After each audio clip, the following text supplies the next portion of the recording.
Most of us are able to learn our mother language with no problem. Even extremely introverted people or people with no particular interest in language or literature are able to communicate by the time they enter elementary school. But what if you're not exposed to any language before adolescence? Are you still able to learn a language later in life?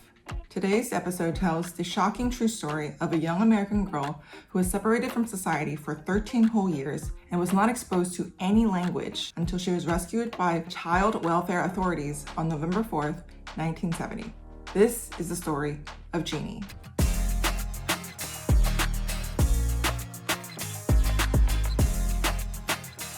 When authorities found Genie in her home in Arcadia, California, she had been living in a bedroom away from the rest of her family. Her father tied her to a child's potty chair for 13 hours a day. Her arms and legs were kept immobilized even at nighttime when her father would tie her inside of a sleeping bag. Her father hated noise and would beat Genie if she said anything or made any noises. She was not exposed to any language, and her father also forbade her mother and brother from talking. Genie's case was starting to generate a lot of interest among psychologists and linguists. Specialists were eager to examine her, curious to see if her unique upbringing would have changed her mental, physical, or linguistic capabilities. At this point, I need to fill you in on some linguistics background. Starting from the 1960s, there has been debate over whether language was innate to humans, something that distinguished us from animals. The father of modern linguistics, Noam Chomsky, was behind this theory. According to Chomsky, all humans are born with an innate understanding of how languages work, based on the idea that all languages share similar structures and rules. Chomsky's theory seems to support the idea that Genie would be able to learn a language later in life based on the fact that she is a human, so she would have an innate understanding of how language works. Conversely, in 1967, a German linguist, Erich Lenneberg, proposed the theory that humans have a critical period for language learning. Borrowing from the idea that brain functions seem to lateralize to either the left or right hemisphere around the age of 13, Lenneberg hypothesized that if someone does not learn a language before the age of 13, roughly the onset of puberty, then they would not be able to acquire a language later in life.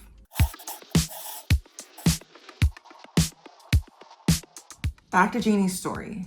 When she was discovered by authorities in 1970, she was found in such a deteriorated mental and physical condition that led to the arrest of her parents, and she subsequently became a ward of the court and was sent off to the Children's Hospital, Los Angeles, to be cared for.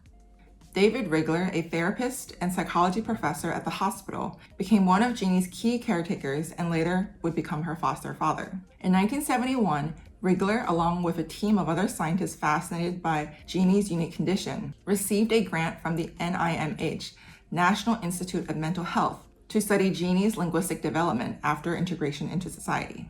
They were eager to see if Genie would learn English quickly like other children, which would support Chomsky's theory, or if she'd struggle to learn English as she had passed the critical period as hypothesized by Lenneberg.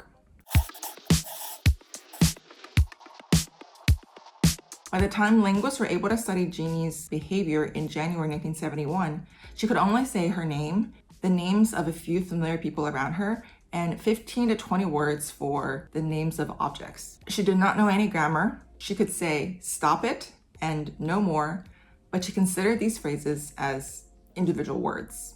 Linguists weren't sure if these were words that she had already known before coming to the hospital, but one thing was for sure. All the tests conducted by the doctors concluded that although she suffered extreme abuse, she did not have any brain damage, autism, or mental disability. She seemed to have lost the lateralization of brain function to the left side of her brain, but she was functioning reasonably well based on all physical examination standards. Her nonverbal communication skills, which were very stunted when she first entered the hospital, grew rapidly in a very short amount of time.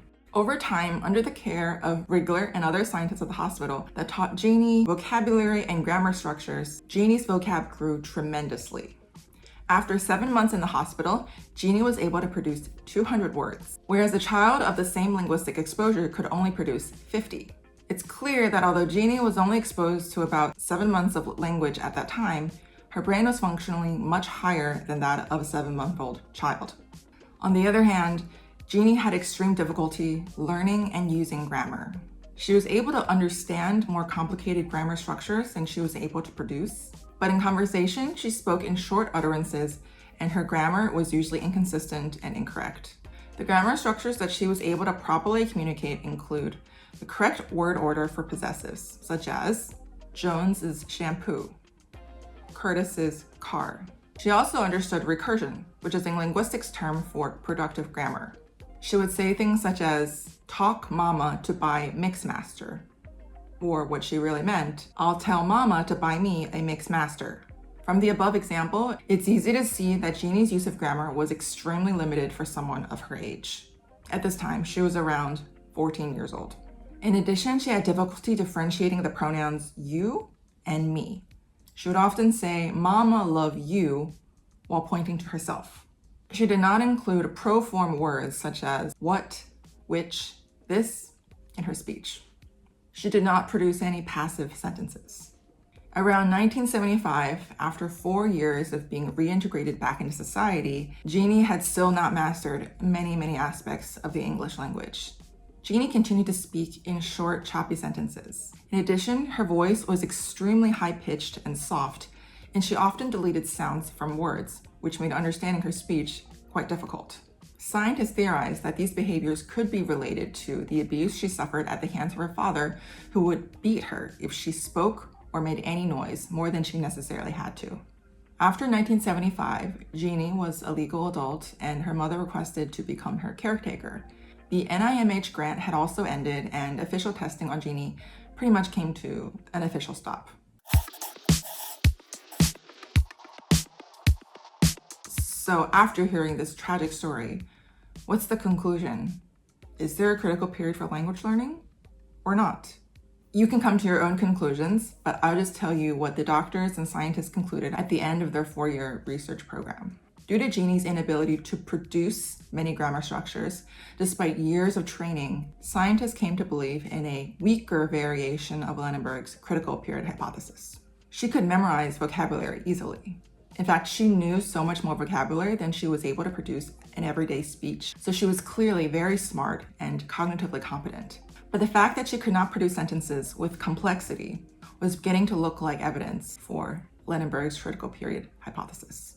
A very interesting thing about Genie is that although she was right-handed, her language skills were not lateralized to the left hemisphere, which is the case for 98% of right-handed people. The right hemisphere is involved in the early stages of learning a language, such as recognizing a language's sounds. So it's possible that Genie's early abuse led her to continue to use the right side of her brain exclusively for language learning.